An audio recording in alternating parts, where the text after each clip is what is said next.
Alright, so my name is Maeva. Welcome back to my channel. I'm going to try to...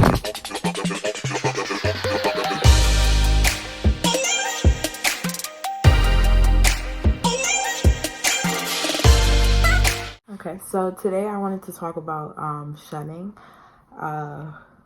Because basically I'm technically being shunned by my family because I'm no longer one of Jehovah's Witnesses, which is interesting, I guess, because even some people in my family who are not Jehovah's Witnesses have decided not to talk to me.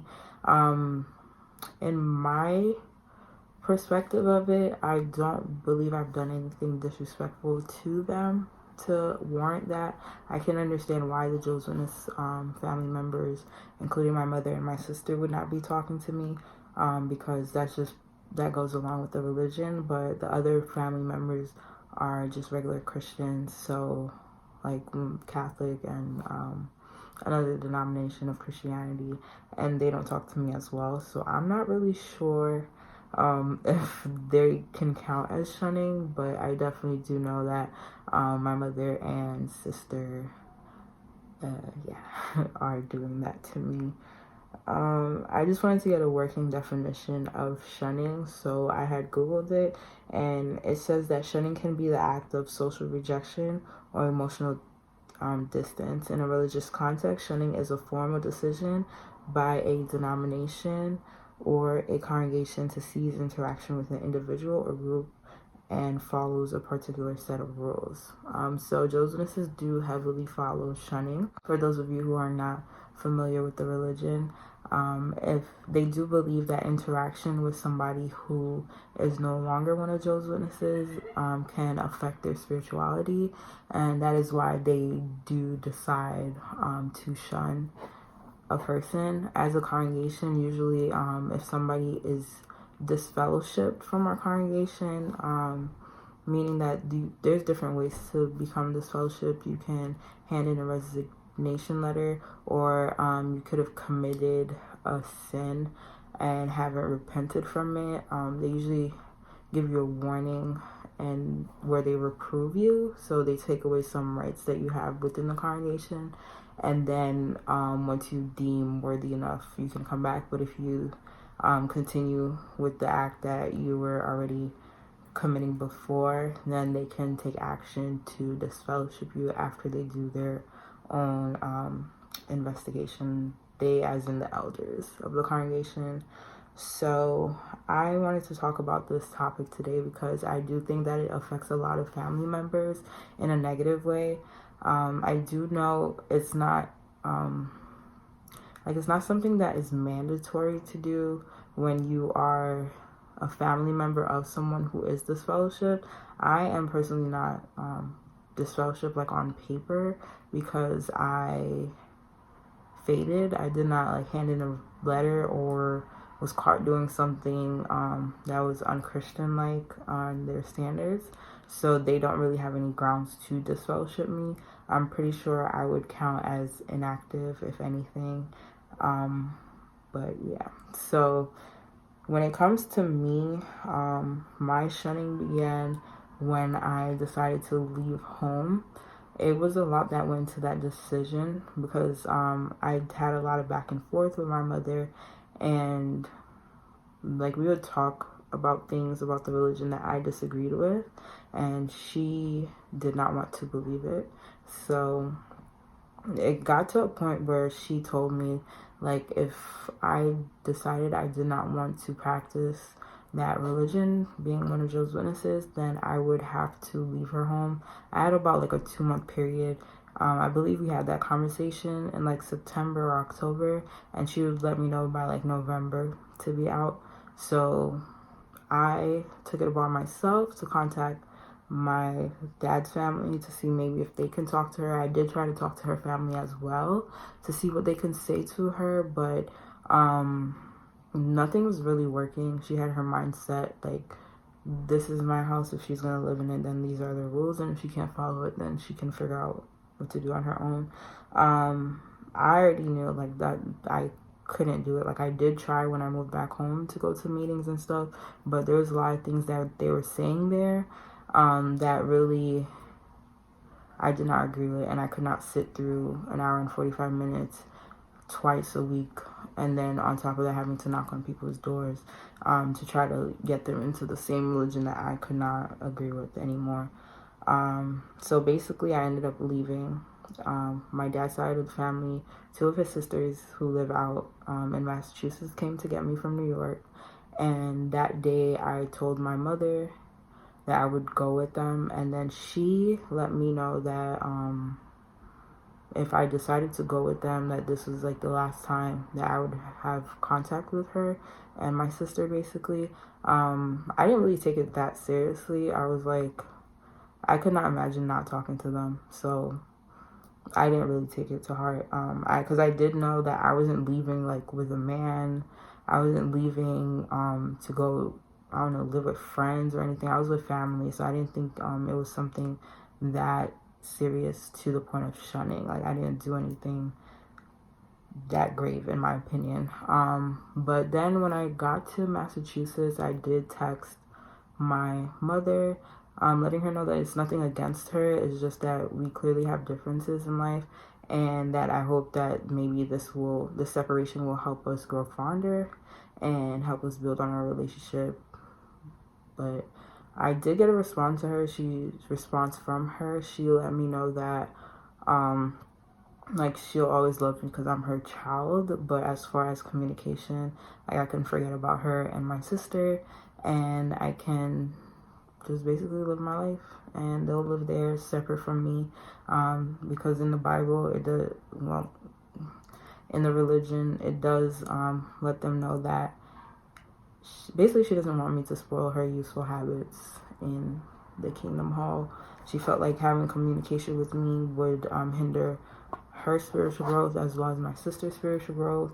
I, to this day, don't feel like I did anything or would have imposed anything on my family that would make them no longer religious. But if that's the way she felt, she's entitled to her own opinion and her own feelings, as well as I am to mine.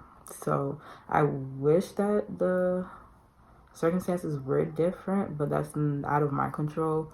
I did have communication with her in February, I believe. That was the last time. February 2019 was the last time that I saw my mother and sister, like, in person.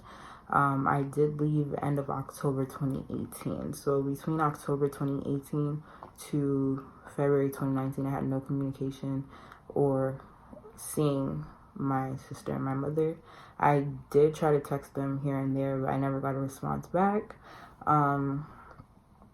So that's just how it was.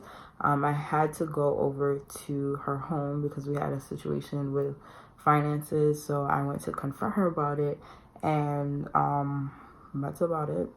I got what I needed back, and she didn't say anything to me. She was just like, well, good luck with your life. And then I saw my sister because she was getting ready for school, and she just said hi and bye, and that was it. And I basically texted her that, and I did still let her know that I loved her and that I would be there for her if she needed, and to always reach out. Like, my line would always be open. I didn't get a response from her either. So at this point, I don't have any communication with my mother or my sister. So I am definitely being shunned.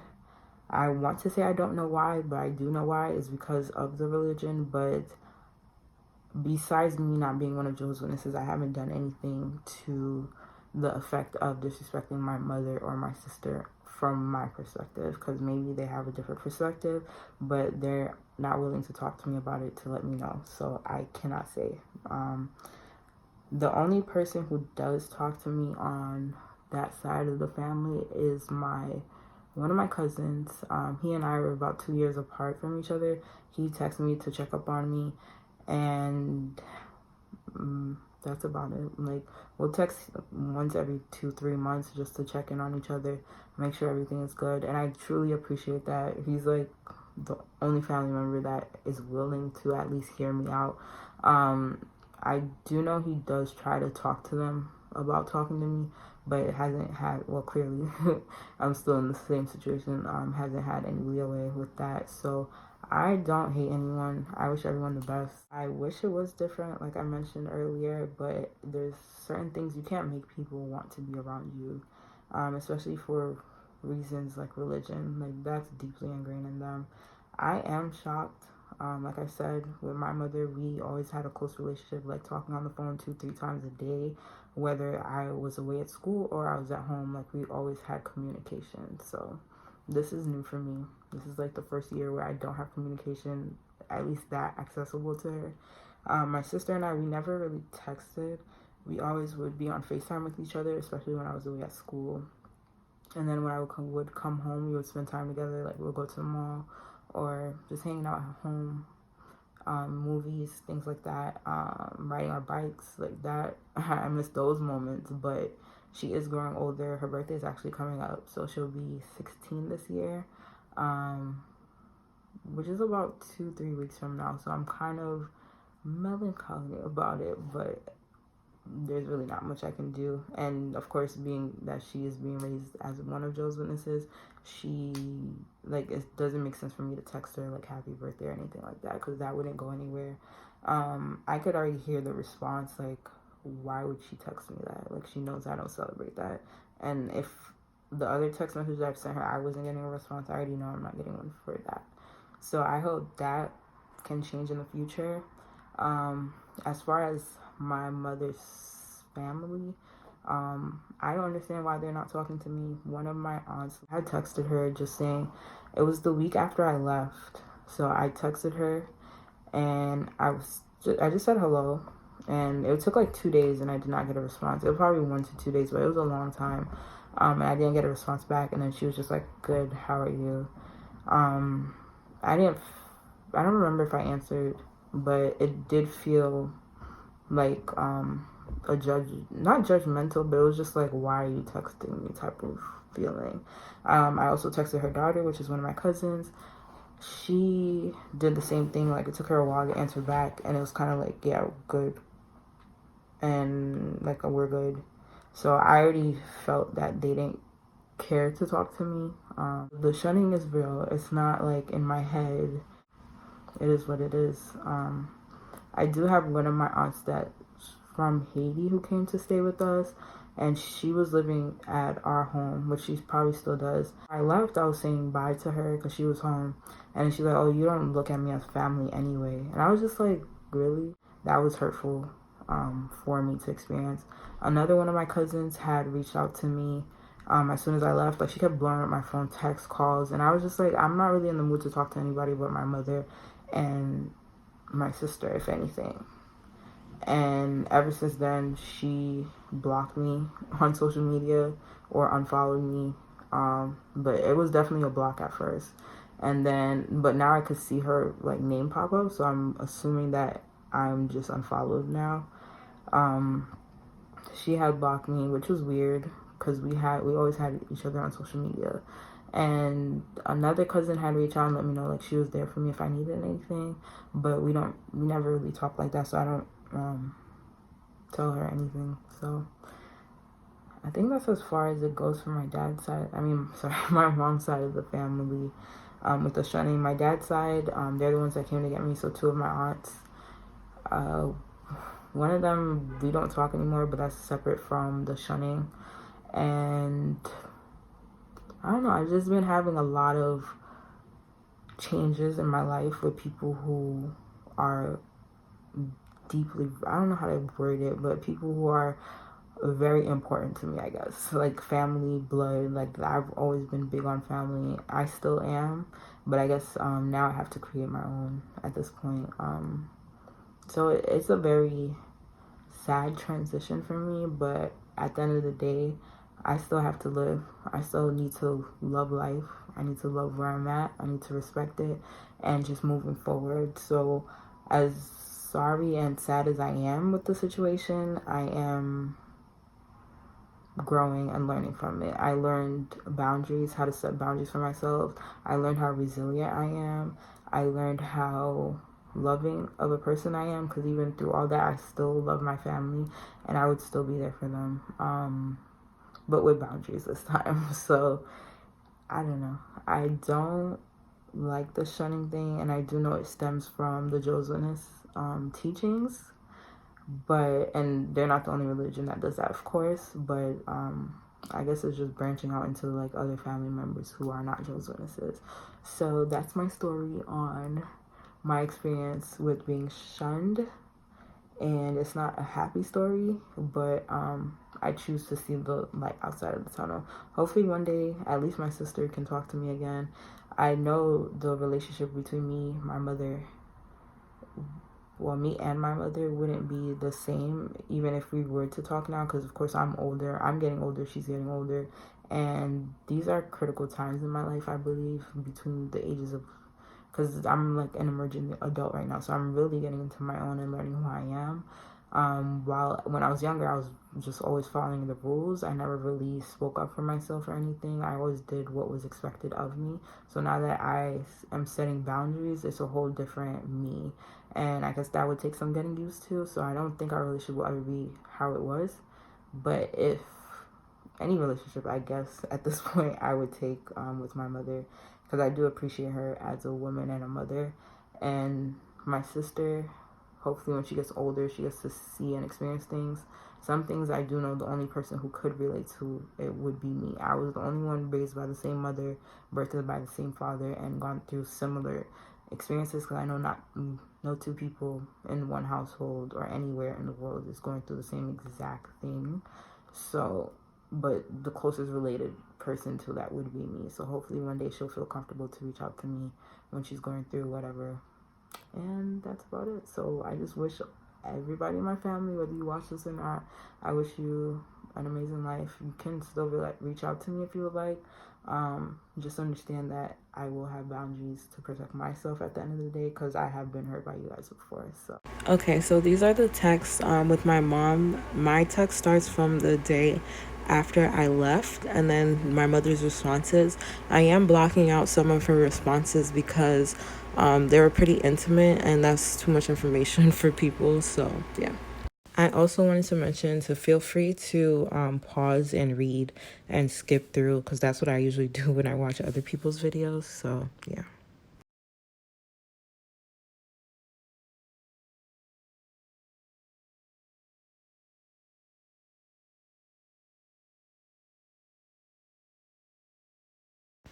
Okay, so here is a text message with one of my female cousins. This is the cousin that I said lives downstairs from us. The texts on top of it are relevant to the story, but that'll probably be exposed in another video. Simply put, this test is just the text, sorry, it's just me saying hi and her saying hi a whole day later.